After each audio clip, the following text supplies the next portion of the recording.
उठ के खुर्शीद का सामान सफ़र ताज़ा करें। अस्सलामुअलैकुम, गुड मॉर्निंग। सुबह से आगे में आपको खुशामदीद कहते हैं। मेरा नाम आयशा यूसुफ है और मैं मुज़म्मिल अली खान आपके लिए लेके आ रहे हैं दोबारा से एक मरतबा फिर वो चीज़ के जो आपको स्ट्रॉन्ग और इन्फॉर्म मॉर्निंग्स में हेल्प करेगी। मुज़म्मिल अली खान की तरफ से भी अस्सलामुअलैकुम और आपको भी आयशा गुड मॉर्निंग एंड अस्सलामुअलैकुम। Good morning. अच्छा, फीफा के अंदर एक इंटरेस्टिंग हैपनिंग हुई है और वो मैं इसलिए मेंशन करना चाहता हूँ क्योंकि जहाँ वॉर्स हमें डिवाइड करती हैं, म्यूजिक, स्पोर्ट्स और ये चीज़ें हमें साथ ला के मिलाती हैं और यूनाइट करती हैं।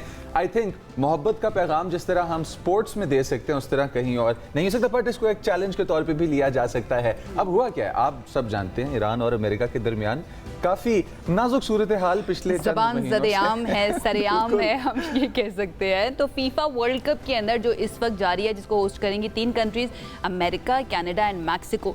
ईरानी टीम, ईरान की फुटबॉल टीम पहले मैक्सिको पहुंची थी, उसके बाद जब से उनके मामला चल रहे हैं ना बातचीत के, एंड फाइनली अब तो एक वर्चुअली सिग्नेचर भी हो चुके हैं MOU के ऊपर। तो ईरानी टीम इस वक्त अमेरिका के अंदर उतर चुकी है, 2-4 दिन हो गए हैं और ईरान के तराने अमेरिका की सरजमीन के ऊपर वहाँ के स्टेडियम के अंदर बजते नजर आ रहे हैं। और जिस तरह से शायकीन पुरजोश नजर आए और वो क्लिप आपको दिखाया भी जा रहा है इस वक्त, आप देख सकते हैं विंडो में। Look at the flag, look at the size of the flag. अच्छा, ये यूनिटी का मैसेज दुनिया में जो सेंसिबल लोग हैं वो इसको रिसीव कर सकते हैं। जो एक्सट्रीमिस्ट्स हैं, यानी कि हमारे पास जिस तरह की वाइट सुपरमिस्ट सोच, इस सोच में हमें नजर आई हमें इस जंग के दौरान इंटरनेशनल मीडिया पे भी और स्केप पे भी, आई डोंट थिंक कि इसको वहाँ पे उस तबके ने इतना अच्छा वेलकम किया होगा। बट तराना भी ईरान का बजा और वो बड़े इज्जत से रिसीव किया गया and at the same time आपके पास फ्लैग भी नेशनल ईरान का अमेरिकन लैंड पे इसको। और स्पोर्ट्स को आप देखेंगे, अगर हम लोग स्पोर्ट्स को लेके आते हैं इस फील्ड पे और इस फील्ड पे लाके हम दो कौमों को एक साथ बिठा सकते हैं, मिला सकते हैं और जोड़ सकते हैं, तो पाकिस्तान अपनी स्पोर्ट्स डिप्लोमेसी पे अगर काम करे, being the diplomatic nation that we are, we can do strides in the global economy and in the global diplomacy as well. Pakistan ने देखिए शुरुआत कर दी है ना, पाकिस्तान को मौका चाहिए था और वो मौका मिले और पाकिस्तान ने साबित किया कि हम अमन पसंद लोग हैं और हम चाहते हैं कि दुनिया के अंदर अमन बरकरार रहना चाहिए। एक चीज़ मैं मेंशन करना चाहूँगी कि अमेरिका को लैंड ऑफ ड्रीम्स तो कहा जाता है, एट द सेम टाइम उसको बसाने वाले इमिग्रेंट्स हैं। तो डेफिनेटली आपके अंदर इतना तहम्मुल, इतनी बर्दाश्त होनी चाहिए कि नए आने वाले लोग हैं ना उनको भी आप एक्सेप्ट कर सकें। मे फ्लावर थिंकिंग नहीं होनी चाहिए। तो टीम जो है ईरान की पहुंच चुकी है। लेट्स सी कि ईरान की टीम इस फीफा वर्ल्ड कप के अंदर किस तरह का परफॉर्म करती है। I am very excited. आप एक्साइटेड हैं? मैं तो एक्साइटेड हूँ बिकॉज लॉस एंजलिस के अंदर पहला मैच जो है वो ईरान की टीम अपना खेलने के लिए उतरी, मंजर देखने वाला था। अब मैच के आगाज में स्टेडियम में जो कि ईरान का एक सरकारी परचम खोला गया और वो परचम एक मैं क्यों कह रहा हूँ क्योंकि स्टेडियम का एक लेंथ का पार्ट है जो कवर कर लिया था, वो एक ही काफी कवर कर लिया पूरा। अच्छा, अब कौमी तराना भी बजा और इस पर ईरानी शायकीन भरपूर जोश खरोश के साथ जो के हैं वो उन्होंने एंजॉय किया और उनकी आवाजें हर जगह सुनाई भी। ओके, मैं एक चीज कन्फेस करना चाहूंगी, अगर आप फुटबॉल नहीं देखते ना तो आपको प्रिटेंड करने की जरूरत नहीं है। इट्स ओके, बहुत सारे लोग हैं, मुझे बहुत ज्यादा देखने का शौक नहीं है फुटबॉल, तो मैं ये कन्फेस करूंगी कि हाँ भाई मैं फुटबॉल नहीं देखती हूँ, सिर्फ दिखाने के लिए, फिट इन करने के लिए ये करने की आपको जरूरत नहीं। अच्छा जी, ईरान और अमेरिका की क्योंकि बात हो रही है और अमेरिका की राइट नाउ जंग भी चल रही है, थोड़ा सा माजी में आपको लिए चलते हैं। अमेरिका और वियतनाम की भी एक जंग हुई थी और अमेरिका को वहां से भागना पड़ा था, बिल्कुल इसी तरह जैसे ईरान से भागा। एक मैटर बहुत सीरियस है और हमें डायरेक्टली अफेक्ट करता है बीइंग ह्यूमन, और वो है मौसम का। नेशनल डिजास्टर मैनेजमेंट अथॉरिटी और महकमा मौसमियात की तरफ से कुछ नई फोरकास्ट हमारे सामने आई हैं और ये कहा गया कि 20 जून तक मुल्क के मुख्तलिफ इलाकों में तेज़ हवाओं और गरज चमक के साथ बारिशों और बाज़ मकामात पर यालाबारी भी हो सकती है। यालाबारी भी हो सकती है। इस्लामाबाद, रावलपिंडी, मरी, पंजाब के मुतअद्दिद अजला, खैबर पख्तूनख्वा, आज़ाद कश्मीर और गिलगित बल्तिस्तान में बारिशों की पेशगोई की गई है, जबकि शुमाली इलाकों में भी तेज़ और एक मैं पहले उनकी बारिश से मैं ग्लोफ इवेंट का जिक्र करना चाहता हूँ बिकॉज आई थिंक हायरार्की में ज़्यादा इंपॉर्टेंट क्लाइमेट चेंज और क्लाइमेट चेंज रिलेटेड इशूज़ हैं। सैलाब एकदम से आ जाए और अपने साथ सब कुछ बहा के ले जाए, जानी और माली नुकसान करे, इस चीज़ से प्लीज़ अवेयर हो हमारे नॉर्दर्न एरियाज़ के लोग। और जो फ्लड प्रोन आपकी ट्रिब्यूटरीज हैं, जो रास्ते हैं जहाँ से सैलाब पिछली दफ़ा गुजरा था, वापस आके बसा लेते हैं आप लोगों ने इलाकों को। आपकी ज़मीन है, हम भी उसकी इज़्ज़त करते हैं, आप भी उससे बहुत प्यार करते हैं, लेकिन अपनी ज़िंदगी से और अपने एहसासों से भी उसी तरह प्यार करें, अपने बच्चों से भी उसी तरह प्यार करें। प्लीज़ फ्लड प्रोन एरियाज़ और उन ट्रिब्यूटरी से फासला इख्तियार करें, क्योंकि क्लाइमेट चेंज संभलते संभलते भी वक्त लेगा, बनते बनते भी इसने वक्त लिया। तो माहिरीन खबरदार कर रहे हैं कि बाज़ इलाकों में लैंड स्लाइडिंग, नदी नालों के अंदर तुग़यानी और जो राब्ता सड़कें हैं इनका बंद हो जाना बिकॉज लैंडस्लाइड्स हो जाती हैं और रॉक फॉल्स हो जाते हैं। तो ये सब हम लोग देखेंगे आने वाले दिनों में। अब लोअर एरियाज़ के लिए यहाँ पे हमारे पास क्या पेश गोई है, हमारे पास हीट का साइकिल किस तरह से चलता रहेगा, बिकॉज समर सीजन के मिडिल में हम लोग खड़े हुए हैं। सितंबर के एंड तक अब हम देखते हैं कि बहुत तेज़ गर्मी और अक्टूबर के स्टार्ट के डेज भी अक्सर हमें पिछले 4-5 साल से गर्म नजर आ रहे हैं। पीरियड के अंदर हमें देखना पड़ेगा कि कहाँ कहाँ बारिश हो सकती है, कहाँ कहाँ पर खतरात मौजूद हैं। थैंक यू सो मच बार बार इसको मेंशन करने के लिए, और इस पर जितनी बात की जाए ना उतनी कम है, क्योंकि लोगों की ज़िंदगियों का मामला है और टेक्नोलॉजी का सही इस्तेमाल यही है। अब हमारे पास ऐसी टेक्नोलॉजी मौजूद है कि हम फोरकास्ट कर सकते हैं और अलर्ट्स जारी किए जाते हैं एनडीएमए की तरफ से, महकमा मौसमियात की तरफ से, पीएमए की तरफ से। उनको सीरियस लेना तो अब हमारी जिम्मेदारी है ना, वो भी गवर्नमेंट ने आगे तो नहीं करना कि ज़बरदस्ती आपको घरों से निकाल कर लेकर जाए। हमारे साथ इस वक्त मौजूद है महकमा मौसमियात के डायरेक्टर फोरकास्टिंग इरफान विर्क साहब। उनकी तरफ चलते हैं ज़रा और उनसे जानते हैं कि कौन कौन से इलाके ऐसे हैं जहाँ पर ज़्यादा बारिशें हो सकती हैं और लोगों को मोहतात रहने की ज़रूरत है। अस्सलाम वालेकुम, बहुत शुक्रिया इरफान साहब हमें ज्वाइन करने के लिए। बताइएगा क्या फोरकास्ट है? वालेकुम अस्सलाम जी, थैंक यू। ऐसा है कि ये जो फोरकास्ट की मैं अगर बात करूँ ना, तो अभी भी आज दोपहर के टाइम किसी वक्त भी जो है ना डीजी खान और इससे मुल्हिका जितने भी इलाके होंगे, ख़ास तौर पे शुमाल मशरक़ी बलोचिस्तान के इलाके जिसमें बार खान, योग और फूलो के इलाके हैं, यहाँ पर डेवलपमेंट हो जाएगी। और डीजी खान, लिया, बखर और इसके अलावा राजनपुर के जो इलाके होंगे, यहाँ पर हम एक्सपेक्ट कर रहे हैं कि आज जो है ना वो बाज़ इलाकों में हल्की और बाज़ इलाकों में तेज़ बारिश हो जाएगी। इसके अलावा आज रात और अगले आने वाले 2 से 3 रोज जी जालाबारी से रिलेटेड इरफान साहब इम्कानात क्या हैं? क्या डैमेजेस एक्सपेक्ट किए जा सकते हैं? किन एरियाज़ में सबसे ज़्यादा जालाबारी एक्सपेक्ट की जा सकती है? देखिए जो है ना अगले 2 से 3 रोज़ में, ख़ास तौर पे 20 तारीख तक हम एक्सपेक्ट कर रहे हैं कि जो पंजाब के इलाके होंगे, जिसमें बलाई पंजाब के इलाके भी शामिल हैं, सरगोदा, मंडी बहाउद्दीन, जेहलम, इसके अलावा लाहौर और गुजरांवाला भी इसमें शामिल होगा। और जो फैसलाबाद के इलाके होंगे, इसके गिरदनवाह के इलाके, इसके अलावा उकाड़ा और साहिवाल और साहिवाल तक भी ये थोड़ा बहुत हो सकता है।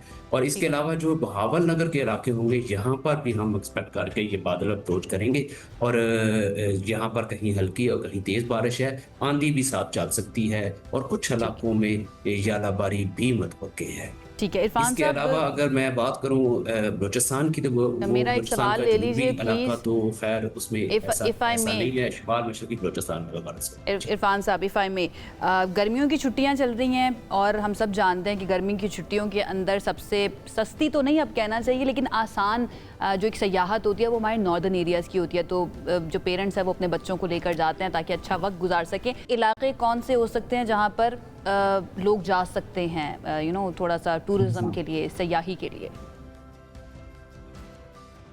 देखिए अगले जो 2 से 3 रोज होंगे, ख़ास तौर पे 17, 18 और 19 और 20, इन दिनों में जो हम एक्सपेक्ट कर रहे हैं कि जो नॉर्दर्न एरियाज़ होंगे, ख़ास तौर पे बलाई पंजाब के इलाके, बलाई खैबर पख्तूनख्वा के इलाके, जिसमें दीर, स्वात, कोहस्तान, चित्राल, बडग्राम और इसके अलावा जो हमारी कोरम एजेंसी होगी, यहाँ पर भी हम एक्सपेक्ट कर रहे हैं बारिश है। और गिलगित बल्तिस्तान और कश्मीर में भी है। मैं सैर व सियाहत पर जाने वालों के लिए यही कहूँगा, ख़ास तौर पे 18, 19 ये 2 दिन ऐसे हैं जिनमें इन इलाकों में बाज़ मुकामात पर जो है वो मूसलाधार बारिश भी हो सकती है। एक तो ये चीज़ हो गई, और दूसरा ये है कि आजकल जो क्योंकि गर्मी का सीज़न है, समर सीज़न है, अभी भी जो टेम्परेचर्स हैं गिलगित बल्तिस्तान में वो नॉर्मल से ज़्यादा जा रहे हैं। अब नॉर्मल से ज़्यादा टेम्परेचर होने की वजह से जो ग्लेशियर मेल्टिंग है और स्लो मेल्टिंग है, इसका रेट बढ़ जाता है। और वहाँ पर जो पानी का बहाव होता है पहाड़ी इलाकों में, जो ख़ास तौर पर मैं उनके लिए कह रहा हूँ जो मैदानी इलाकों से जाते हैं, क्योंकि उनका माइंडसेट ऐसा होता है वो नहीं समझ पा रहे होते। तो पहाड़ों पर जब पानी ऊपर से आता है वो तेज़ आता है, उसकी स्पीड, उसकी वेलोसिटी जो होती है वो ज़्यादा होती है। इसलिए जो लोग हैं जो भी सैर व सियाहत के लिए जाने चाहते हैं वो रिवर बेड के अंदर ना जाएं आजकल। वेरी इंपॉर्टेंट, रिवर बेड में नहीं जाना चाहिए, क्योंकि लास्ट ईयर भी हमने इस तरह के इंसिडेंट्स देखे हैं कि हमारी आंखों के सामने लाइव कवरेज होते हुए एक पूरी फैमिली जो है ना एक एक करके कैसे वो बहती चली गई थी। अच्छा मुज़म्मिल साहब, आपका सवाल है? आई थिंक कोई सवाल नहीं है, और मैं इस वक्त इरफान साहब भी हमारे साथ मौजूद हैं। मैं रिक्वेस्ट करना चाहूँगा हमारी डेवलपमेंट अथॉरिटी कि जिस तरह हमने लाहौर में देखा था कि रावी के अंदर तक कंस्ट्रक्शन प्लान्स चले गए थे और फिर उन कंस्ट्रक्शन प्लान्स का नतीजा क्या हुआ, प्लानिंग केयरफुल की करें, लालच बुरी बलाए, इस चीज़ को ज़रूर याद रखें। इरफान साहब शुक्रिया, आपने हमें ज्वाइन किया और आगाह किया कि कहाँ कहाँ सेफ़ मकाम हैं जहाँ हम जा सकते हैं सयाहत के लिए, और कहाँ कहाँ सेफ़ मकामात नहीं हैं, कौन सी तारीखें हैं कि जिनमें जाना चाहिए और जिनमें नहीं जाना चाहिए। इसी के साथ बढ़ते हैं एक शॉर्ट ब्रेक की तरफ, वापस आते हैं तो मुलाकात होती है, साथ रहिएगा।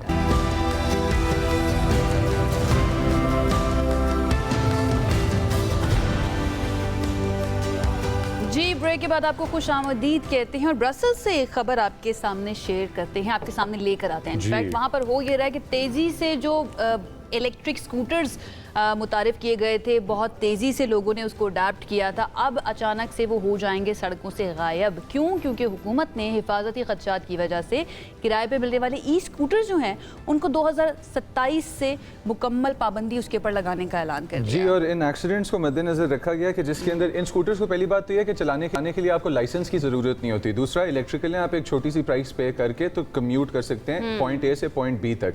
अब बीच में जितने इंटरसेक्शंस आते हैं और वो लोग के जिनको रोड कंडीशंस के बारे में नहीं पता होता, ड्राइविंग के बारे में नहीं पता होता और ट्रैफिक फ्लो के बारे में नहीं पता होता, रोड सेंस नहीं होती, फोन यूज कर रहे होते हैं, अंडर एज बच्चे होते हैं या ऐसे लोग होते हैं कि जिनको कोई फिजिकल या किसी तरह की डिसेबिलिटी होती है जिससे वो मुतासिर होते हैं, तो एक्सीडेंट्स बहुत ज़्यादा बढ़ चुके थे। और सोचा ये गया कि बैक ट्रैक कर लिया जाए इस टेक्नोलॉजी पे और इसकी इंटीग्रेशन जो सोसाइटी में हो रही है उस पर, और इन स्कूटर्स को उठाने का एक जो क्या डिसीजन ले लिया गया। अब अगर हम बात करें फीफा वर्ल्ड कप के बारे में, और फीफा वर्ल्ड के बारे में अगर बात होगी तो गोल स्कोरर्स की भी बात होगी। जो पहला गोल हमें नजर आया था वहां से अब तक काफ़ी आगे आ चुका है मामला। तो जर्मनी 7-1 हम लोग देख रहे हैं कि जीता जर्मनी, और फिर उसके बाद हम लोगों ने स्वीडन को देखा कि टुनीशिया के अगेंस्ट 5-1 जीता, यूनाइटेड स्टेट्स 4-1 पैराग्वे के अगेंस्ट, और नॉर्वे 4-1 इराक के अगेंस्ट। अब अर्लिंग हालांड ने स्कोर किया 2 दफा इसके अंदर, और अर्जेंटीना 3-0 अल्जेरिया के अगेंस्ट जीता। Let's talk about Messi, can we talk about Messi? I don't know क्यों आप मेसी, 2-4 तो फुटबॉलर्स हैं जिनके नाम मुझे आते हैं, अब उनका भी जिक्र ना हो तो गलत हो जाएगा ना। और मेसी का जिक्र इसलिए करना है कि उन्होंने करियर का 200वां मैच खेला है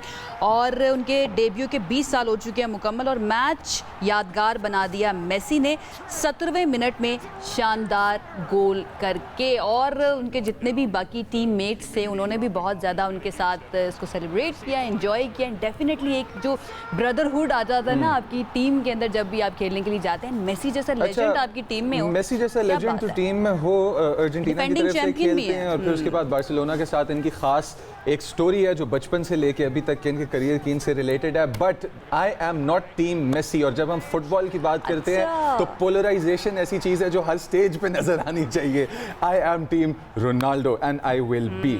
अच्छा, अब जो कॉन्फ्लिक्ट्स है ना, उन कॉन्फ्लिक्ट्स के अंदर पोलराइजेशन की बात करें तो we can not keep the Middle East out of this equation. जो रोनाल्डो के बेटा है ना, उनकी तस्वीर अगर आपने देखी हो तो बैठे अपने बाप के साथ होते, देख वो मेसी को रहे होते हैं। तो let me be very clear कि मेसी जो है ना वो हमें ज़्यादा चलते हैं। Although Ronaldo is the most famous football player of the world, but Messi को भी इग्नोर नहीं किया जाता। उन्होंने भाई अर्जेंटीना को वर्ल्ड कप जितवाया हुआ है, डिफेंडिंग चैंपियन है वो इस मरतबा के, और पॉलिटिक्स का शिकार रहे हैं रोनाल्डो अगर हम बैलन डी'ओर्स की बात करें तो, but we have another time for that. अच्छा, हम लोग अमेरिका और ईरान की बात करते हैं क्योंकि वहाँ भी कॉन्फ्लिक्ट बहुत ज़्यादा ग्लोबल स्टेज पे जो नज़र आ रहा है और उसके इम्पैक्ट्स मिल रहे हैं हमें नज़र आता है। ईरान और अमेरिका के दरमियान जो मुफाहमती यादाश्त है उस पर दस्तखत का मकाम तब्दील कर दिया गया। किया गया कि वस्ती स्विट्ज़रलैंड के अंदर हमारे पास एक ऐसा सीक्रेट जेम्स बॉन्ड एरिया मौजूद है। फाश करने लगे आप, सीक्रेट उन्होंने रखा था, आप उसको फाश कर देंगे, बताइए।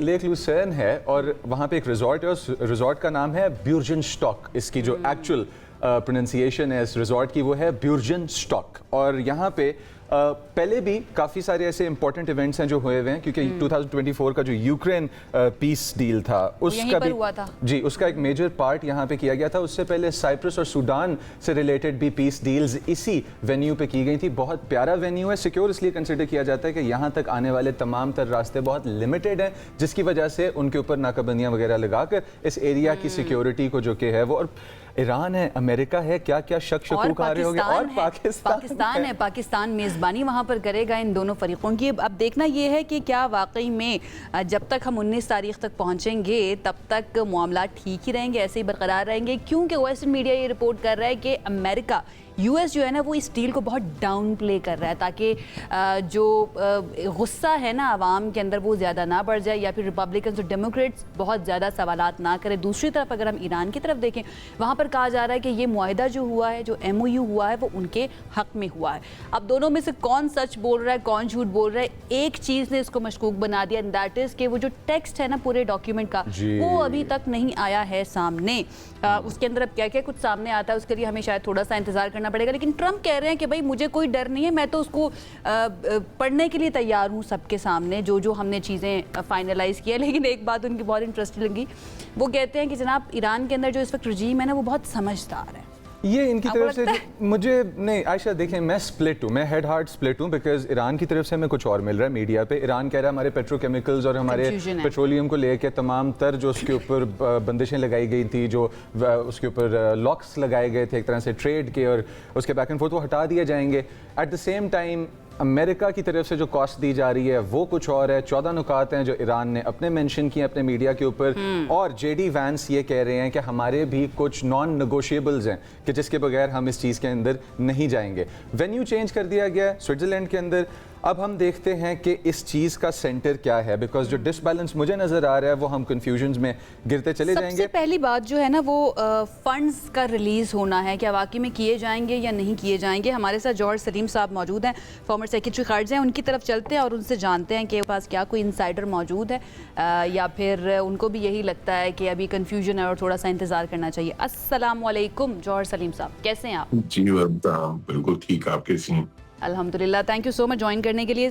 अगेन सबसे पहला सवाल मेरा ये जो फंड्स रिलीज़ करने की बात की जा रही है कि दोबारा से डेवलपमेंट करने का, रिकंस्ट्रक्शन का फ़ंड दिया जाए, ईरान जो मुतालबा कर रहा है उसके ऊपर चहम गोइयाँ हो रही हैं। फिर वो जो 24 अरब डॉलर्स हैं उनके बारे में काफ़ी एम्बिग्यूटी पाई जाती है, लेकिन JD Vance is very clear. उन्होंने मीडिया पर आकर ये कहा कि अमरीकी अवाम का 1 रुपया भी ईरान की तरफ नहीं जाएगा। ऑल्दो ईरान में कुछ और रिपोर्ट हो रहा है, वाकई में कुछ होने जा रहा है, कुछ फंड्स रिलीज़ किए जाएंगे या नहीं? देखिए बिल्कुल इसमें 2-3 चीजें हैं। एक तो खैर पहले आप वेन्यू की बात करनी थी तो उस पर भी मैंने परसों ही कहा था, क्योंकि पहले ये बात हो रही थी कि शायद पाकिस्तान की एम्बेसी में होगा, तो मैंने एक प्रोग्राम में ये कहा था कि वो एम्बेसी में नहीं हो सकता है, बिकॉज वहाँ पे तो एम्बेसीज मैंने देखी हैं, उनकी बिल्डिंग्स वगैरह इस तरह की नहीं है, उनके प्रेमिसेस के वहाँ पे इस तरह की तक भी बात हो सकें। तो वही हुआ अब, और मैंने कहा था शायद किसी होटल में हो सकता है, यूनाइटेड नेशंस के दफ्तर में, तो अब होटल की बात ही हो रही है। दूसरी चीज ये देखें जो इसकी ये तफसीलात हैं, तो इस अभी ये एक तो ये नोट करने की बात है कि ये इब्तदाई मुआहिदा है, ये एक फ्रेमवर्क ऑफ अंडरस्टैंडिंग है जो MOU की सूरत में होगा, और उसके बाद फिर एक मुज़ाकरात का दौर है 60 दिन का, जिसमें असल सारे अमूर तय होने हैं। इसमें जितनी भी चीजें एग्री हुई हैं वो सब अबूरी हैं। मिसाल के तौर पर ये ब्लॉकेड लिफ्ट होगा अबूरी तौर पे, अपना हुर्मुज़ खुलेगी अबूरी तौर पे, यानी इंटरिम और कंडीशनल। उनको सैंक्शंस रिलीफ मिलेगी शुरू की, सिर्फ एक्सपोर्ट्स, ऑयल एक्सपोर्ट्स की हद तक, वो भी 60 दिन के लिए पूरी तौर पे। इसी तरह जो उनके एसेट्स जो अनफ्रीज होने हैं, जो 24-25 बिलियन डॉलर की बात हो रही है, वो भी उसमें से कुछ होंगे और वो भी कंडीशनल होंगे। तो ये सब कुछ कंडीशनल है उन नेगोशिएशंस पे जो इसके बाद होनी है, तो इसलिए वो बहुत ज्यादा अहम है। अब ये बात JD वैंस की केस में अमेरिकन के कोई पैसे नहीं लगेंगे, तो देखें जो एसेट्स अनफ्रीज होने हैं वो तो ईरान के पैसे हैं, अमेरिका के तो है नहीं, वो ईरान के एसेट्स हैं जो कि फ्रीज किए गए थे, जो बैंक्स में है, कतर में है। जॉर्ज सलीम साहब, ये मैं इस पॉइंट को चाहता हूं कि आप थोड़ा सा और एक्सप्लेन करें, बिकॉज ईरान की तरफ से ये कहा जा रहा है कि अमेरिका एंड एलाइज वो तकरीबन $300 बिलियन के आसपास का फिगर दिया जा रहा है कि वो रिकंस्ट्रक्शन के अंदर अकोमोडेट करेंगे। आई थिंक अमेरिका उसके बारे में बात कर रहा है जब अमेरिका कहता है कि हमारा 1 रुपया भी वहाँ नहीं जाएगा, और 12 का जो फिगर दिया जा रहा है वो तो आई थिंक उनका जो मुंजमद असासे हैं वो हैं। बट अगेन इसको सीक्रेटली क्यों रखा जा रहा है, टैक्स को सामने क्यों लाया जा रहा? देखिए मैं उसकी तरफ आ रहा हूँ, उस $300 बिलियन की भी जो बात हो रही है, वो एक तो जाहिर है ये बात हो रही है कि गल्फ कंट्रीज की तरफ से वो जो है ना पैसे अरेंज किए जाएंगे, अगर वो होते भी हैं, और वो पैसा भी जो है वो देखें कोई एक इन्वेस्टमेंट फंड बनाते हैं या क्या उसका मैकेनिज्म होता है, तो ये मुमकिन है देखें कि वो इस तरह से आए कि वो कोई ये नहीं है कि ईरान को मुफ्त में दिया जाएगा, वो वहां पे इन्वेस्टमेंट्स हों, तो जाहिर है उसकी डिटेल सामने आ जाएंगी। लेकिन अगर अमेरिकन ने कहा है कि उनका पैसा नहीं है और ये इतलात हैं कि वो गल्फ कंट्रीज का पैसा होगा, और एक तो ये $300 बिलियन का फिगर जो है वैसे ही काफी ज्यादा लग रहा है। जब इसकी डिटेल्स आएंगी तो फिर पता चलेगा। बट मैं नहीं समझता कि कोई ईरान को वो बहुत ज्यादा इस तरह पैसा देंगे अमेरिकन या दिलवाएंगे दूसरों से, कि क्योंकि उनको हमेशा ये खतरा रहता है कि ईरान जो है इस किस्म का पैसा कोई भी मिले तो वो असलहे पे खर्च कर सकता है, वो अपनी दिफाई कैपेसिटीज पे खर्च कर सकता है, अपनी प्रॉक्सीज पे कर सकता है। तो अगर कोई पैसे की बात किसी वक्त आई तो वो इन्वेस्टमेंट की सूरत में आएगी या किसी और ऐसे मंसूबों में जहां पे डायरेक्टली दूसरे इन्वॉल्व हों उसमें आएगी, और उसमें बहुत सारी जो है ना कैवियाट्स होंगी। वो ये नहीं होगा कि वो पैसा ईरानी हुकूमत को बस मिलना शुरू हो जाएगा, बिकॉज उस चीज का तो वो खुद मजाक उड़ाते थे जब $2-3 बिलियन सिर्फ ओबामा ने दे दिए थे ईरान को, और वो कई सालों से प्रेसिडेंट ट्रंप उस चीज का बहुत ही ज्यादा जो है ना बहुत तनकीद करते थे, बहुत उसको मजाक के ज़मरे में जो है ना कहते थे कि ये देखिए डॉलर्स की। अच्छा जॉर्ज सलीम साहब, ये जो खतरा आप कह रहे हैं कि हमेशा लगा रहता है कि ईरान के पास पैसे ज़्यादा आ गए तो हथियार में इन्वेस्ट कर दिए जाएंगे, पेट्रोकेमिकल से रिलेटेड जो ईरान कह रहा है कि तमाम तर बंदिशें हटा दी जाएंगी, व्हाट डू यू थिंक, इसको एज ए थ्रेट नहीं लिया जाएगा?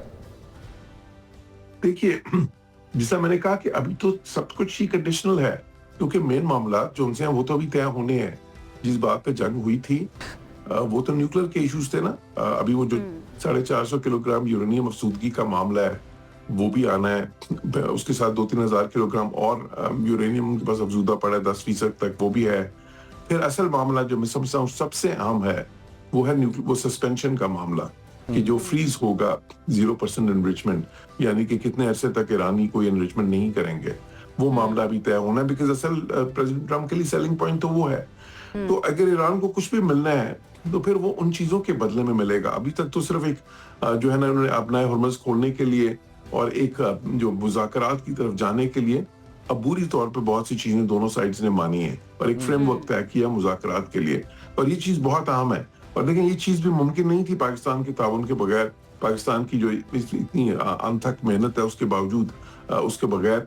लेकिन वो पाकिस्तान को मैं समझता हूँ पाकिस्तान का रोल इसीलिए जो अभी है उसकी आगे भी बहुत जरूरत पड़ेगी, क्योंकि आगे बहुत मुश्किल मरहलात भी आएंगे, और असल जो सब्सटेंटिव इश्यूज हैं वो तो अभी मुज़ाकरात में तय होने हैं।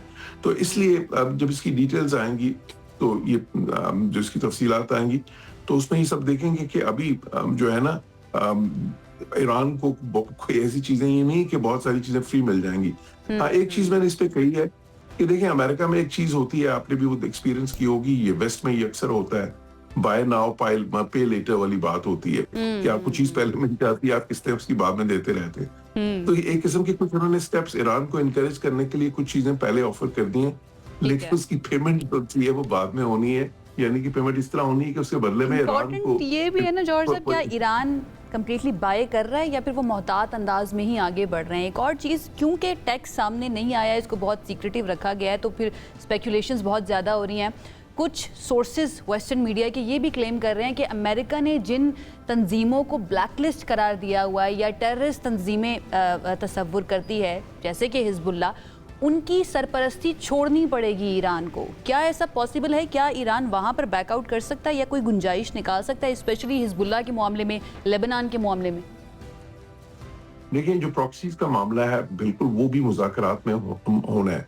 ईरान ने अप फ्रंट जो है ना एक्सेप्ट नहीं की ये चीजें। अच्छा, अमेरिकन ने भी जब ये देखा कि सारी चीजें शुरू में ही नहीं तय हो सकती तो एक फ्रेमवर्क का अंडरस्टैंडिंग। और देखिए, मैं तो बहुत अरसे से जब इस्लामाबाद में आए थे, ये मुज़ाकरात हो रहे थे, मैंने तो उस वक्त भी कहा था कि अभी सिर्फ कोई एक MOU हो सकता है, बाकी डिटेल मुज़ाकरात बाद में होंगे। तो देखें, उनकी तरफ से मुतालबात जो है ईरान की तरफ से, अगर पैसों के मुतालबात हैं, जो रेपरेशंस की बात करते हैं, वो किसी सूरत में भी जब चाहते हैं, अमेरिका की तरफ से प्रॉक्सीज की बात है, अमेरिका की तरफ से उनके मिसाइल प्रोग्राम पे भी वो लिमिट चाहते हैं, ईरानियंस जो हैं वो ड्रॉ डाउन चाहते हैं उनकी मिलिट्री का इस रीजन में, तो वो मुतालबात तो दोनों तरफ से फिर काफी ज्यादा हैं। लेकिन जो कोर इशू है जिसको मैं समझता हूँ जिसपे बात जो उनसी ना बनेगी या बिगड़ेगी, वो है ये न्यूक्लियर इशू, और उसको वो टाइड है किसके साथ? सैंक्शंस रिलीफ के साथ। ये दो चीजें, और तीसरी चीज अगर कोई हो सकती है तो अपना हुर्मस है, क्योंकि अपना हुर्मस का भी तो ये तय हुआ है ना कि ठीक है वो खुल जाएगा पूरी तौर पे, उससे शिपिंग फ्लो जो है दोबारा शुरू हो जाएगा, लेकिन किन कंडीशंस पे खुलेगा, कि क्या वो 28 फरवरी से पहले वाली सिचुएशन में चला जाएगा कि जहाँ पे ईरान का कोई रोल ही नहीं था वहां पे, या कुछ रोल रहेगा रेगुलेटरी। ईरान में तो बड़ी क्लियर इस चीज के ऊपर आवाजें हैं कि वो 28 फरवरी वाली सिचुएशन नहीं होगी, जो शिपिंग फ्लो जो है खुल जाएगा। अगर दोबारा से खुदा न खास्ता कोई कॉन्फ्लिक्ट उठता है तो दोबारा से लेवरेज करने की कोशिश करेगा ईरान, इस बात का भी इदराक है अमेरिका के अंदर। उसके लिए I guess will have to wait. Thank you so much हमें ज्वाइन करने के लिए। जॉर्ज सलीम साहब हमारे साथ मौजूद थे और मज़ा आता है, बड़े अच्छे तरीके से और ना आर्टिकुलेटली डेलिब्रेट करते हैं, अपना एनालिसिस पेश करते हैं, स्पेशली जहाँ पर हम डिप्लोमेसी की बात करते हैं। एक ब्रेक की तरफ जाते हैं हम इस उम्मीद के साथ कि ये जो अबूरी मुआहिदा है ना, ये सिर्फ अबूरी ना रहे बल्कि फाइनल मुआहिदा भी बन जाए, 60 डेज में डिरेल ना हो जाए मामला। अब अल्लाह करे, यही दुआ कर रहे हैं। ब्रेक की तरफ जाते हैं, स्टे विद अस।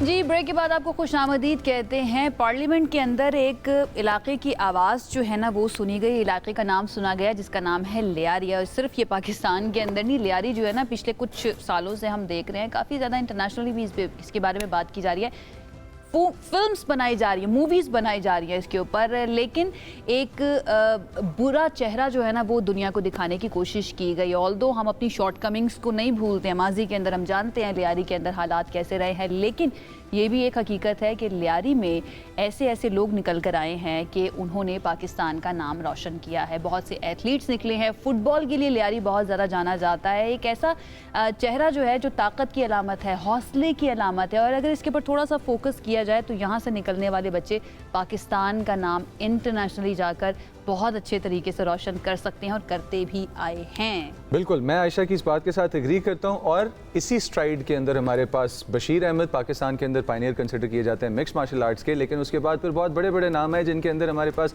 अनीता करीम, अलूमी करीम, अहमद मुज्तबा, ये सारे इंटरनेशनली जाके खेल के आए हैं। और अब हमारे पास एक और स्टार हैं जो कॉन्टैक्ट स्पोर्ट्स में इसी तरह से आगे आ रही हैं। हमारे पास मारिया बलोच आज मौजूद हैं इस स्टूडियो में हमारे साथ, और अपनी इस छोटी सी उम्र में इन्होंने इस हार्ड स्पोर्ट के अंदर belonging from Lyari national, international, local level पे, रीजनल लेवल पे ना सिर्फ मेडल्स जीते हैं, बेल्ट्स जीती हैं, बल्कि उनको डिफेंड भी किया है। तो एक वो टाइम था कि जब लियारी सफ़र करता था गैंग वॉर और वायलेंस से, और एक ये टाइम है कि जब लियारी का youth through music, art, culture and sports हरा रहा है उस कॉन्सेप्ट को कि जो कॉन्सेप्ट हमारा दुश्मन पेश करना चाह रहा है पाकिस्तान का, एंड दैट इज़ कि पाकिस्तान एक पीसफुल जगह नहीं है। ये बच्चे चेंज कर रहे हैं इस चीज़ को अपने स्पोर्ट के थ्रू। मुज़म्मिल, एक और इम्पॉर्टेंट बात भी है ना कि ये तो हम बात कर रहे हैं अभी मारिया की, लेकिन सिर्फ हम अकेले नहीं हैं, पॉलिटिशियंस भी बात करें। मारिया को इनवाइट किया गया था कौमी असम्बली के अंदर, और नबील गबूल साहब पीपल्स पार्टी के सीनियर रहनुमा है, रुकन कौमी असम्बली भी है, उनकी तरफ से बाकायदा नाम लेकर इनको अप्रिशिएट भी किया गया और एक मिसाल बनाकर सामने रखा गया कि भाई अगर आप इन्वेस्ट करेंगे अपने एथलीट्स के अंदर, अपने नौजवानों के अंदर, तो देखिए इस तरह के लोग निकल कर सामने आएंगे। तो आज मारिया हमारे साथ मौजूद हैं, हमने सोचा कि वो यहाँ पर आई हैं तो मौका कैसे जाने। अस्सलाम वालेकुम। वालेकुम अस्सलाम। कैसी है मारिया? अल्हम्दुलिल्लाह मैं ठीक, आप सुनाएं? बिल्कुल ठीक ठाक। सबसे पहले ये बताएं कैसा लगा कौमी असम्बली जाकर पहली मरतबा? मुझे बहुत अच्छा लगा। मेरे लिए फ़ख्र की बात है कि मैं एक ऐसे इलाके से हूँ जिसको लोग कुछ मानते नहीं हैं, लियारी से हूँ, तो मेरे लिए बड़ी फ़ख्र की बात है, वहाँ के अवाम के लिए भी फ़ख्र की बात है कि लियारी से लड़की निकले, इस्लामाबाद आके असम्बली में उसको इतना इन्वाइट किया, अच्छा इस्तकबाल किया, तो मेरे लिए बहुत बड़ी फ़ख्र की बात है। हमारे लिए भी बहुत फ़ख्र की बात है। और आप अकेली ही थी या आपके साथ और भी लोग थे, और भी एथलीट्स आए थे? नहीं, मैं अकेली थी, बाकी जो थे सियासतदान वगैरह थे, बाकी स्पोर्ट्स में मैं अकेली थी। अच्छा, इतने सारे मेडल्स और बेल्ट्स जो आप लेकर आई हुई हैं, ये आपने इतनी सी उम्र में, सिर्फ 21 बरस की उम्र के अंदर क्या क्या आपने हासिल कर लिया? ज़रा बताइए इन बेल्ट्स के बारे में। ये मैं तो बॉक्सिंग बचपन से करती आ रही हूँ, तब से मैं 9 साल की थी तब से बॉक्सिंग कर रही हूँ। तो ये जो है ना नेशनल लेवल में जितनी मैं नेशनल खेली उसमें मैं गोल्ड हुई हूँ नेशनल गेम्स। अभी मेडल ज़रा उठा के कैमरा में एक दफ़ा दिखाइएगा कि हमारे व्यूअर्स को नज़र आए। ये तो बहुत कम है। मैं जब असेंबली में इनवाइट किया तो मैं बस कुछ लाई हूँ जो दिखाना है ऑडियंस को।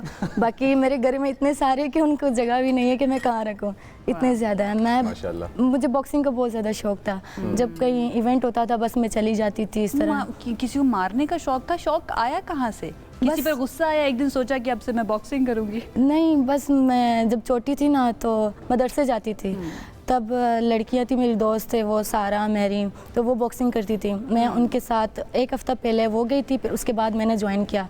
मैं मदरसे के कपड़ों में जाके ट्रेनिंग करती थी, तो मेरे घर वालों को पता नहीं था कि मैं बॉक्सिंग करती हूँ। उनके ख्याल से मैं मदरसे में हूँ, तो वहाँ से मैं कभी कभी मतलब भाग के बॉक्स ट्रेनिंग पे जाती थी। इसे कहते हैं सोबत का असर। आपके अच्छे दोस्त हो ना, आपको राइट एक्सपोजर मिले तो आपका करियर बन तो एक बार मेरा ARY पे शायद हाँ वो मीडिया वाले आए थे, तो ऐसे वीडियो बना रहे थे, तो मेरा इंटरव्यू लिया। मेरी अम्मी सुबह रोज़ाना देखती थी ना मीडिया के क्या हो रहा है, क्योंकि उस टाइम लियारी के हालात कुछ इस तरह थे ना, तो हम बस देखते थे कि क्या हो रहा है आज, क्या हो रहा है। तो वो ऐसे ही देख रहे थे, तो ऐसे स्पोर्ट्स आए, उसमें मैं भी आ गई बॉक्सिंग में। तो मैं डायरेक्ट खड़ी हो गई। अम्मी कह रही क्या हुआ? मैंने कहा कुछ नहीं हुआ। डर गई थी मैं, डायरेक्ट टीवी के सामने खड़ी हो गई।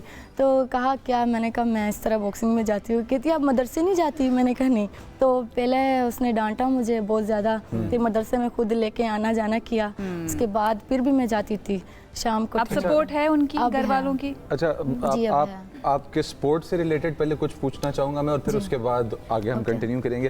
पहले तो मुझे आप ये बताएं कि आपके साइज़ पे जो आपका बॉडी वेट है और जो आपका कद है, इस पे खेलने के लिए आपको स्पीड की बहुत ज़रूरत होती है जी। आपको क्या लगता है हमारे जो यंग बॉक्सर्स या जो बच्चे अभी देखेंगे, क्या आप पंच को स्लिप अच्छे तरीके से कर सकते हैं या आप पंच को रोक अच्छे तरीके से? मेरे ख्याल से आप करके दिखा दीजिए, उनको पता चल जाएगा ज़्यादा बेहतर। मैं जो है ना बॉक्सिंग में ये है कि आप किसी से भी पूछ लें, मैं जब रिंग पे चढ़ती हूँ तो मैं हाथ में नहीं आती बॉक्सर के, बस मार के निकलती हूँ, मैं पंच मार के निकलती हूँ। मेरा गेम है काउंटर या अटैक, इस तरह। आप फुटवर्क पे ज़्यादा फोकस बहुत करते हैं? ज़्यादा, मेरा फुटवर्क बहुत है, तो इसमें मैं ज़्यादा हूँ फेमस के इसका फुटवर्क बहुत है। आप खड़े होकर ब्लॉक करने वालों में से नहीं? सबसे पहला नेशनल या इंटरनेशनल इवेंट आपका कौन सा था?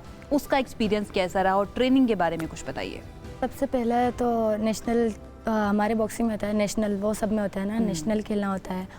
उससे पहले क्लब वाइज खेलना होता है कि आपका गेम किस तरह है, तो आपको वो फिर उसके बाद नेशनल खेलना होता है, नेशनल के बाद इंटरनेशनल खेलना होता है। तो उसके 2021 में मैंने नेशनल खेला था DHA में, जिसमें मैंने गोल्ड मेडल हासिल किया, और फिर पाकिस्तान में बेस्ट बॉक्सर अवार्ड भी मुझे मिला फर्स्ट टाइम गर्ल्स को, तो उसमें मुझे मिला था। उसके बाद मेरा टूर पे नाम आया एशियन चैम्पियनशिप में, और जॉर्डन गई थी तब। तो फर्स्ट एक्सपीरियंस था, आइडिया नहीं था किस तरह होता है, तो गेम अच्छा रहा, लेकिन सबसे मुश्किल ओपोनेंट कौन था? कज़ाक जी, वो की लड़की थी, वो मेरे सामने क्वार्टर फाइनल में। कभी इंडिया क्या कोई खिलाड़ी नहीं, अब तक तो इंडिया नहीं आया। वेट में आ जाते हैं ना कि अगर आप इससे जीतोगे उस तरह, तो सामने अभी तक नहीं आया। इंतजार है कि इंडिया का कोई आए, फिर मैं बताऊंगी। इंशाल्लाह ज़रूर है। अब मेहनत कर रहे हैं इंशाल्लाह। तो वहाँ से मैं हार के आ गई थी, एक्सपीरियंस इतना नहीं था वहाँ पे। तो उसके बाद मैंने नेशनल खेला, तो 2025 में नेशनल के बाद एशियन चैम्पियनशिप में वापस मेरा नाम आया चाइना में, जिसमें श्रीलंका के साथ मेरी फ़ाइट हुई। उसको देख के पहले रिंग से पहले वो अपोनेंट को मतलब मिला देते ना, तो उसको देख के मैं हैरान हो गई कि मैं इसको नहीं मार सकती। हाइट भी थी, वो बॉयज़ लग रहा था, मुझे लगा कोई लड़का है। अच्छा, बाकी लोगों को देखकर या बाकी टीम्स को देखकर आपको क्या एहसास हुआ? पाकिस्तान के अंदर कहाँ पर हम लैग कर रहे हैं? किस चीज़ की कमी है? सपोर्ट नहीं है, ग्राउंड्स नहीं है, फैसिलिटीज़ नहीं है, क्या नहीं है वहाँ पे? है ना, मतलब बॉक्सिंग एक साल में बिल्कुल फिट हो जाती है लड़कियाँ, हमारे लेवल में आ जाते हैं। जिस तरह हम 9 साल से बॉक्सिंग करें, हमें तो ओलंपिक तक जाना चाहिए था। क्या रीज़न ये है कि मतलब सपोर्ट इतना नहीं है बॉक्सिंग में। जिस तरह क्रिकेट को किया जा रहा है 100%, अगर उसमें से 50% भी बाकी स्पोर्ट्स में, सिर्फ बॉक्सिंग नहीं बाकी स्पोर्ट्स में भी किया जाए तो बहुत अच्छी बात है। हमें कुछ मिल नहीं रहा। हमारे आर्मी, पाकिस्तान आर्मी और पाकिस्तान बॉक्सिंग फेडरेशन है, वो करें। अगर बाकी जो है सपोर्ट करें, जो 50% अगर करें तो हम बहुत आगे जा सकते हैं। गबोल साहब लेकर आए, माफ़ कीजिएगा, नबील गबोल साहब ने आपको इनवाइट किया, तो वो आपको सपोर्ट नहीं कर रहे हैं वहाँ पे लियारी को सपोर्ट मतलब स्पोर्ट्स के लिहाज से बहुत कर रहे हैं, लेकिन ये है कि बीच में जो आने वाले हैं ना, तो आप है जैसे आप आगे बढ़े हैं कोई, तो मैं हूँ प्लेयर, तो तीसरा बंदा आके बीच में बोलेगा आप ये ना करें, हम खुद कर लेंगे। तो ये होता है जब वो जाते हैं, फिर उनको कुछ पता नहीं होता, उनके ख्याल से हम करें तो वो बच्चे तक पहुँच रहे हैं, लेकिन वो इस तरह नहीं होता। अभी हमारे लियारी में फ़ुटबॉल के क्लब बनाए हैं, ककरी ग्राउंड जो आपने सुना होगा शायद, लियारी में जो बेनज़ीर वहाँ पे, तो वो पहले इस तरह था कि वहाँ पे मंशियात वाले आते थे, मंशियात पीते थे, हम वहीं पे जाके ट्रेनिंग करते थे, फुटबॉल हो या बॉक्सिंग हो। उसका कोई मतलब सरबराह नहीं था, अब बना है तो वो क्लब ताला है, लॉक किया है उसको। हम उसके बाहर ट्रेनिंग करते हैं, लेकिन कोई है नहीं। मैंने काफ़ी बार बोला था, जब मैं टूर पे जा रही थी तो मैं कह चुकी हूँ कि इसको खोले, बाकी भी लड़कियां ट्रेनिंग करती हैं। मारिया पहला स्टार आप नहीं है जो प्रोड्यूस किया है, और कितनी अफसोस की बात है कि क्लब बना के उसको ताला लगा दिया गया एक ऐसी जगह पे कि जहाँ पे स्टार्स प्रोड्यूस हो रहे हैं। अच्छा, मुझे एक बात बताते चले और फिर उसके बाद हम लोगों को सेगमेंट खत्म करना है, लेकिन आई विश कि हम 2 घंटे हमारे पास होते और हम बैठ के और एक्सप्लोर करते। आपने अभी ब्रेक पे बात की आपके फेवरेट बॉक्सर्स की और आपके बॉक्सिंग स्टाइल की। बताइएगा उन लड़कियों के लिए जो बॉक्सिंग में हिस्सा लेना चाहती हैं, स्पोर्ट में आना चाहती हैं, लेकिन पेरेंट्स या फैमिलीज उनको आने नहीं देती सोच के कि खतरनाक स्पोर्ट है, डेंजरस है, बच्चा डैमेज ना हो जाए, आपका क्या मैसेज होगा? मेरा उनसे यह मैसेज है कि कुछ पाने के लिए कुछ खोना पड़ता है। बाकी वो अभी जो लड़कियां हैं ना, डरते हैं वो ज़्यादा ना हो जाए। लड़कियां जो है ना अपने फेस का बहुत ख्याल रखती हैं। मुझे कोई देख के बोलते हैं आप अपने चेहरे का ख्याल नहीं रखती, इस तरह आप बॉक्सिंग खेलती हो। मैंने कहा कुछ पाने के लिए कुछ होना पड़ता है। अब मैं घर से निकली हूं, माशाल्लाह बहुत प्यारी हो। अगर आपने ख्याल ना रख के इस तरह से मेंटेन किया हुआ है तो क्या ही बात है। इन एंड मैं ये चाहूंगी कि आप कोई मैसेज देना चाहें स्पेशली गवर्नमेंट को, पाकिस्तान स्पोर्ट्स बोर्ड को, कि किस तरह से आपको सपोर्ट किया जाए। सबसे पहले मैं लड़कियों को यह मैसेज देना चाहूँगी कि लड़कियाँ बहुत कुछ कर सकती हैं। जैसे कि मैं आपके सामने मिसाल हूँ, मैं अपने घर से निकली हूँ तो यहाँ तक पहुँची हूँ, आप लोग के सामने हूँ, एक मिसाल हूँ। और बाकी पाकिस्तान बॉक्सिंग फेडरेशन है, उनसे मेरा बहुत, मैं उनकी शुक्रिया भी अदा करती हूँ कि उन्होंने मुझे सपोर्ट किया, और हमारे जो पीपल्स पार्टी के लोग हैं वो मैं सपोर्ट करते हैं। लेकिन यह है कि मेरा कहना उनसे ये है कि जिस तरह वो सपोर्ट कर रहे हैं, जो तीसरा बंदा है ना वहाँ तक ना जाएं, वो अपने प्लेयर तक खुद पहुँचे, डायरेक्टली वाले काम खराब कर देते हैं कि आपका क्या है, क्या मसला है, वहाँ तक पहुँचे। मेरा उनसे ये गुजारिश है। All the very best Maria, thank you so much हमें ज्वाइन करने के लिए। आई होप आपकी सुनी भी जाए, स्टेक होल्डर्स तक पहुंचे भी, और जो सपोर्ट आपको दरकार है वो मिल जाए। हर लड़की की बात, हर लड़के की बात आप रिप्रेजेंट कर रही हैं ना उन्हीं लड़कियों को। थैंक यू सो मच हमें ज्वाइन करने के लिए। मारिया बलोच हमारे साथ मौजूद थी। ये हैं लियारी का चेहरा, वो नहीं है जो बॉलीवुड की फिल्म्स के अंदर आपको नजर आता है। माजी वो गुजर चुका है, हमें आगे बढ़ना है, और जब हम आगे बढ़ते हैं तो हमें इसी तरह के लोग नजर आते हैं जो पाकिस्तान के लिए बहुत अच्छे हैं। अब एक और चीज़ जो हमारे बच्चों के लिए बहुत ज़्यादा अच्छी नहीं है, जो मेरा बहुत फेवरेट सब्जेक्ट है, उसके ऊपर मैं अक्सर बात करती हूँ, लेकिन अब ऐसा लग रहा है कि जो गवर्नमेंट्स हैं of the world, different country की, वो भी उसके ऊपर बहुत ज़्यादा सोच रही हैं, और उनको पता चल रहा है कि ये उनके बच्चों के लिए ठीक नहीं है। मैं बात कर रही हूँ सोशल मीडिया की। उसके सिलसिले में क्या अपडेट्स हमारे पास हैं, एक ब्रेक के बाद बताएंगे। Stay with us. This segment is brought to you by AKD Securities Limited.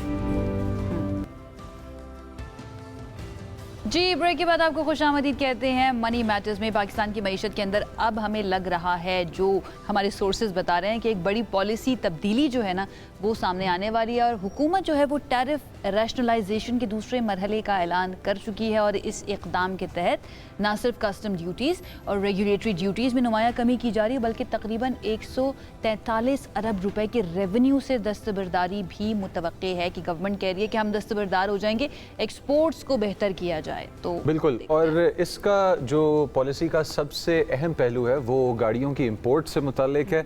Car fans तो हम हैं ही हैं, प्लस आप कभी शोरूम्स को जाके देखें, चाहे मुल्क के हालात नीचे जा रहे हैं, ऊपर कार्स आपको हर तरह की मिल जाएंगी।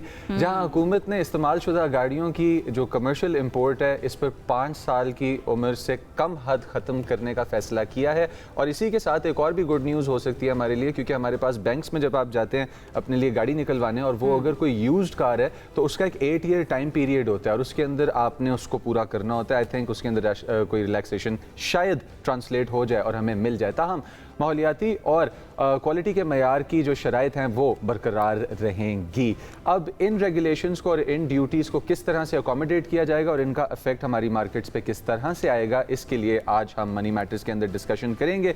Senior investment analyst from AKD Mohammad Ali हमारे साथ मौजूद हैं। उनके साथ अस्सलाम वालेकुम मोहम्मद अली, कैसे हैं आप? वालेकुम सलाम, थैंक यू फॉर हैविंग। अच्छा मोहम्मद अली, ये जो रैशनलाइजेशन आ रही है और जिस तरह से इसको इम्प्लीमेंट किया जा रहा है, आपको क्या लग रहा है कि वेलकम स्टेप है ये? जी बिल्कुल वेलकम स्टेप है। ये नेशनल टैरिफ पॉलिसी का पार्ट है, और ये पिछले साल इंट्रोड्यूस हुआ था नेशनल टैरिफ पॉलिसी।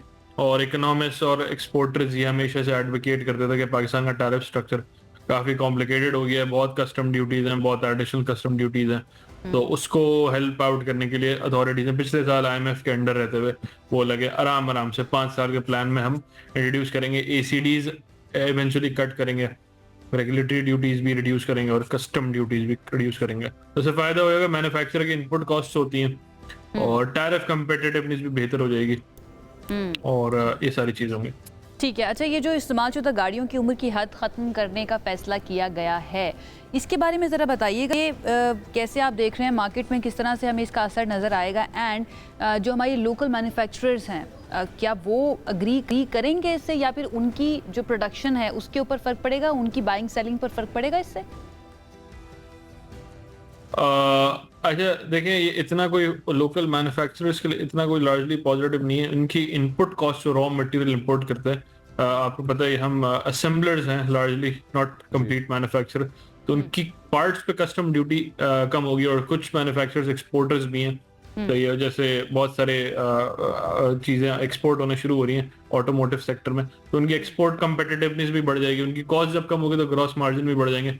लेकिन फिर इंपोर्ट का कंपटीशन भी होता है, जब फाइनल जो गाड़ी भी आती है वहां से भी इंपोर्ट का कंपटीशन बढ़ सकता है और प्लेयर्स आ सकते हैं क्योंकि टैरिफ बैरियर कम हो रहा है, तो कंपटीशन लोकल इंडस्ट्री, लेकिन कंज्यूमर को ओवरऑल फायदा है, हम कह सकते हैं कंज्यूमर को फायदा है। व्हाट अबाउट ये जो ग्रीन इनिशिएटिव की बात की गई थी कि जो हाइब्रिड गाड़ियां हैं या EV उनके ऊपर ज़्यादा फोकस किया जाएगा, क्या वो शर्त इन गाड़ियों के ऊपर भी लागू की जाएगी या फिर ये वही गाड़ियां होंगी जो पेट्रोल डीजल से चलती हैं? देखिए, हर चीज सिर्फ गाड़ियों पे नेशनल टैरिफ पॉलिसी नहीं है, ये हर ऑलमोस्ट हर इंपोर्टेड आइटम पे है जो फर्स्ट शेड्यूल और फिफ्थ शेड्यूल के अंदर है। गाड़ियों के ऊपर, गाड़ियों के मामले के ऊपर मैं आपका कमेंट चाह रही हूँ। अच्छा, गाड़ियों पे है, गाड़ियां एक मेजर चीज है जो इंपोर्ट होती है। जी बिल्कुल, EV और हाइब्रिड की प्रमोशन है, लेकिन इस इनिशिएटिव के अंदर नहीं है, वो अलग एक प्लान है, EV पॉलिसी। तो ये दोनों पॉलिसीज क्लैश नहीं करेंगे एक दूसरे के साथ, कि एक तरफ आप चाहते हैं कि क्लाइमेट चेंज के असरात से निपटा जा सके और दूसरी तरफ आप इंपोर्टेड गाड़ियों की इजाज़त भी दे रहे हैं, चाहे वो EV या हाइब्रिड हैं या नहीं है? देखिए, उसका एक अलग प्लान है, इंपोर्ट कम्पिटिटिवनेस, एक्सपोर्ट कम्पिटिटिवनेस बढ़ाना, और EV का plan obviously green initiative Pakistan में 2030 तक का प्लान है कि 30% कार्स ऑन रोड होनी चाहिए आपकी EV या PHEV, प्लग इन हाइब्रिड या हाइब्रिड या टोटल EV। तो वो एक सेपरेट प्लान है, नहीं इससे क्लैश नहीं करेगा, वो भी इंपोर्ट होंगी और ऑब्वियसली वो ज्यादा इंपोर्ट हो रही है। तो कंपनीज अब खुल रही है, हैवेल या BYD या जो भी, वो सारी रिन्यूएबल एनर्जी की तरफ ज्यादा है, पेट्रोल बेस्ड फुल गाड़ियां कम आ रही हैं। की इन्वॉल्वमेंट जो ऑटोमोटिव इंडस्ट्री के अंदर है, उसके अंदर हमें मूवमेंट किस तरह की नज़र आएगी इसके बाद, क्योंकि अभी तक कुछ खास उस तरफ चेंज ट्रिकल डाउन किया नहीं है। एक दफ़ा हम देखें कि इस पॉलिसी को वाइडली एक्सेप्ट कर लिया जाए मार्केट में, तो उसका इफेक्ट हमारे पास बैंक्स में ऑटोमोटिव इंडस्ट्री की इन्वॉल्वमेंट और कैसे नज़र आएगा हमें? ऑटोमोटिव इंडस्ट्री को तो फायदा ही होगा, क्योंकि इनका जो इम्पोर्ट, क्योंकि करेंसी और इंपोर्ट कॉस्ट इनका बड़ा चीज होती है, 90% इनकी कॉस्ट इंपोर्टेड कंपोनेंट से ही आती है, बहुत सारे मैन्युफैक्चरर्स की। तो जैसे इंडस मोटर है, वो तकरीबन आधा असेंबली लोकल करता है और मेजर जो पार्ट्स होते हैं दूसरे हिस्से के वो इंपोर्टेड होते हैं, तो बिल्कुल इनके लिए हेल्पफुल भी होगा। और कुछ छोटे प्लेयर्स हैं वो थोड़ा सा प्रॉब्लम में भी रह सकते हैं, क्योंकि इंपोर्ट की कॉस्ट कम हुई, अब और ज्यादा लोग इंपोर्ट करने के लिए रजामंद होंगे।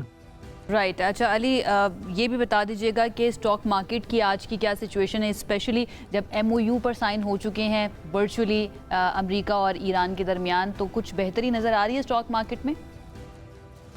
देखिए, आज फ्लैट है या स्लाइटली नेगेटिव कह सकते हैं। कल थी 3,500, जुम्मे को भी हमने, पीर को भी ऊपर थी और जुम्मे को भी ऊपर थी, तो 3 स्ट्रेट डेज के बाद थोड़ा सा पुल बैक है, 1,80,000 दूसरी बार क्रॉस कर रही है मार्केट, तो अपने तकरीबन 6 महीने का हाई पे तो है मार्केट, अगर हम ये कह सकते हैं। तो हाइस पे आज थोड़ा सा पुल बैक।